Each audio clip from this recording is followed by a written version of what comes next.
اور ہم نے انسان کو جسے اس کی ماں تکلیف پر تکلیف سہ کر پیٹ میں اٹھائے رکھتی ہے، پھر اس کو دودھ پلاتی ہے اور آخر کار 2 برس میں اس کا دودھ چھڑانا ہوتا ہے،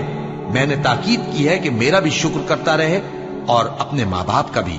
کہ تم کو میری ہی طرف لوٹ کر آنا ہے۔ اور اگر وہ دونوں تجھ پر زور ڈالیں کہ تو میرے ساتھ کسی ایسی چیز کو شریک کرے جس کا تجھے کچھ بھی علم نہیں، تو ان کا کہا نہ ماننا،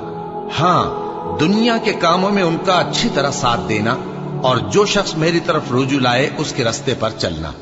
پھر تم کو میری طرف لوٹ کر آنا ہے، تو جو کام تم کرتے رہے ہو سب سے تم کو آگاہ کر دوں گا۔ اور ہم نے انسان کو اس کے والدین کے ساتھ بھلائی کرنے کا حکم دیا،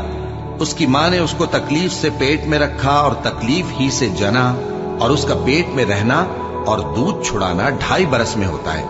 یہاں تک کہ جب وہ پختہ عمر کو پہنچ جاتا ہے اور 40 برس کا ہو جاتا ہے تو کہتا ہے کہ اے میرے پروردگار، مجھے توفیق دے کہ تو نے جو احسان مجھ پر اور میرے ماں باپ پر کیے ہیں ان کا شکر گزار بنوں، اور یہ کہ نیک عمل کروں جن کو تو پسند کرے، اور میرے لیے میری اولاد کو نیک بنا دے، میں تیری طرف رجوع کرتا ہوں اور میں فرما برداروں میں ہوں۔ اور وہ اپنے ماں باپ کے ساتھ نیکی کرنے والے تھے اور سرکش اور نافرمان نہیں تھے۔ اور جس دن وہ پیدا ہوئے اور جس دن وفات پائیں گے اور جس دن زندہ کر کے اٹھائے جائیں گے ان پر سلام ہے، اور مجھے اپنی ماں کے ساتھ نیک سلوک کرنے والا بنایا ہے اور سرکش و بدبخت نہیں بنایا۔ اور جس دن میں پیدا ہوا اور جس دن مروں گا اور جس دن زندہ کر کے اٹھایا جاؤں گا مجھ پر سلام ہے۔ اور تمہارے پروردگار نے ارشاد فرمایا ہے کہ اس کے سوا کسی کی عبادت نہ کرو اور ماں باپ کے ساتھ بھلائی کرتے رہو، اگر ان میں سے ایک یا دونوں تمہارے سامنے بڑھاپے کو پہنچ جائیں تو ان کو اف تک نہ کہنا اور نہ انہیں جھڑکنا، اور ان سے بات ادب کے ساتھ کرنا، اور عجز و نیاز سے ان کے آگے جھکے رہو اور ان کے حق میں دعا کرو کہ اے پروردگار، جیسا انہوں نے مجھے بچپن میں شفقت سے پرورش کیا ہے تو بھی ان کے حال پر رحمت فرما، اور اللہ ہی کی عبادت کرو اور اس کے ساتھ کسی چیز کو شریک نہ بناؤ۔ اور ماں باپ اور قرابت والوں اور یتیموں اور ناداروں اور رشتہ دار ہمسایوں اور اجنبی ہمسایوں اور پاس بیٹھنے والوں اور مسافروں اور جو لوگ تمہارے قبضے میں ہوں سب کے ساتھ حسن سلوک کرو، بے شک اللہ تکبر کرنے والے بڑائی مارنے والے کو دوست نہیں رکھتا۔ اور جس شخص نے اپنے ماں باپ سے کہا کہ میں تم سے بیزار ہوں، کیا تم مجھے یہ بتاتے ہو کہ میں زمین سے نکالا جاؤں گا، حالانکہ بہت سی قومیں مجھ سے پہلے گزر چکی ہیں؟ اور وہ دونوں اللہ کی جناب میں فریاد کرتے ہوئے کہتے تھے کہ کمبخت، ایمان لا، اللہ کا وعدہ سچا ہے۔ تو کہنے لگا یہ تو پہلے لوگوں کی کہانیاں ہیں،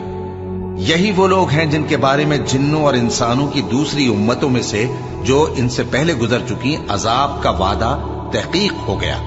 بے شک وہ نقصان اٹھانے والے تھے۔ اے میرے پروردگار، مجھ کو اور میرے ماں باپ کو اور جو ایمان لا کر میرے گھر میں آئے اس کو اور تمام ایمان والے مردوں اور ایمان والی عورتوں کو معاف فرما، اور ظالم لوگوں کے لیے اور زیادہ تباہی بڑھا۔ اے ہمارے پروردگار، ان کو ہمیشہ رہنے کی بہشتوں میں داخل کر جن کا تو نے ان سے وعدہ کیا ہے، اور جو ان کے باپ دادوں اور ان کی بیویوں اور ان کی اولاد میں سے نیک ہوں ان کو بھی، بے شک تو غالب ہے، حکمت والا ہے۔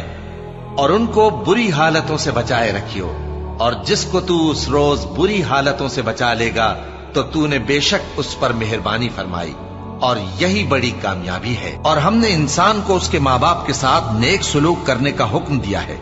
اے مخاطب، اگر تیرے ماں باپ تجھے مجبور کریں کہ تو میرے ساتھ کسی کو شریک بنائے جس کی حقیقت کی تجھے واقفیت نہیں، تو ان کا کہا نہ مانیو، تم سب کو میری طرف لوٹ کر آنا ہے، پھر جو کچھ تم کرتے تھے میں تم کو جتا دوں گا۔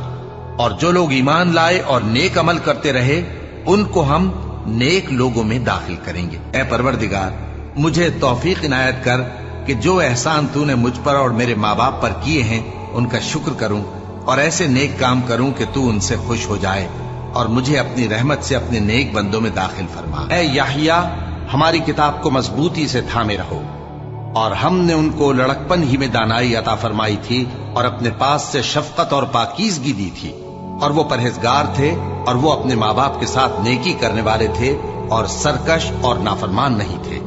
اور جس دن وہ پیدا ہوئے اور جس دن وفات پائیں گے اور جس دن زندہ کر کے اٹھائے جائیں گے ان پر سلام ہے۔ اے بنی آدم، دیکھنا کہیں شیطان تمہیں بہکا نہ دے، جس طرح تمہارے ماں باپ کو بہکا کر بہشت سے نکلوا دیا اور ان سے ان کے کپڑے اتروا دیے تاکہ ان کے ستر ان کو کھول کر دکھا دے۔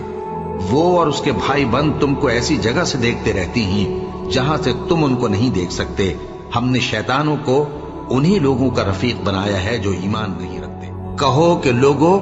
آؤ، میں تمہیں وہ چیزیں پڑھ کر سناؤں جو تمہارے پروردگار نے تم پر حرام کر دی ہیں۔ ان کی نسبت اس نے اس طرح ارشاد فرمایا ہے کہ کسی چیز کو اللہ کا شریک نہ بنانا اور ماں باپ سے بدسلوکی نہ کرنا، بلکہ حسن سلوک کرتے رہنا اور ناداری کے اندیشے سے اپنی اولاد کو قتل نہ کرنا،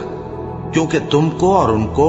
ہم ہی رزق دیتے ہیں، اور بے حیائی کے کام ظاہر ہوں یا پوشیدہ ان کے پاس نہ پھٹکنا، اور کسی شخص کو جس کے قتل کو اللہ نے حرام کر دیا ہے قتل نہ کرنا، مگر جائز طور پر، یعنی جس کا شریعت حکم دے۔ ان باتوں کی وہ تمہیں تاکید کرتا ہے تاکہ تم سمجھو۔ اے ایمان والو، انصاف پر قائم رہو اور اللہ کے لیے سچی گواہی دو، خواہ یہ تمہارے اپنے خلاف یا تمہارے ماں باپ اور رشتہ داروں کے خلاف ہی ہو۔ اگر کوئی امیر ہے یا فقیر تو اللہ ان دونوں کا زیادہ خیر خواہ ہے، بس تم خواہش نفس کے پیچھے چل کر عدل کو نہ چھوڑ دینا۔ اگر تم لگی لپٹی بات کہو گے یا سچائی سے پہلو دہی کرو گے تو جان رکھو اللہ تمہارے سب کاموں سے واقف ہے۔ تم پر فرض کیا جاتا ہے کہ جب تم میں سے کسی کو موت کا وقت آ جائے تو اگر وہ کچھ مال چھوڑ جانے والا ہو تو ماں باپ اور رشتہ داروں کے لیے دستور کے مطابق وصیت کر جائے۔ اللہ سے ڈرنے والوں پر یہ ایک حق ہے۔ اور جب ہم نے بنی اسرائیل سے عہد لیا کہ اللہ کے سوا کسی کی عبادت نہ کرنا اور ماں باپ اور رشتہ داروں اور یتیموں اور محتاجوں کے ساتھ بھلائی کرتے رہنا اور لوگوں سے اچھی باتیں کہنا اور نماز پڑھتے اور زکوٰۃ دیتے رہنا، تو چند آدمیوں کے سوا تم سب اس عہد سے منہ پھیر کر پلٹ گئے۔ اے پروردگار، مجھ کو ایسی توفیق عنایت کر کہ نماز پڑھتا رہوں اور میری اولاد کو بھی یہ توفیق بخش۔ اے پروردگار، میری دعا قبول فرما۔ اے پروردگار، حساب کتاب کے دن میری اور میرے ماں باپ کی اور مومنوں کی مغفرت کیجو۔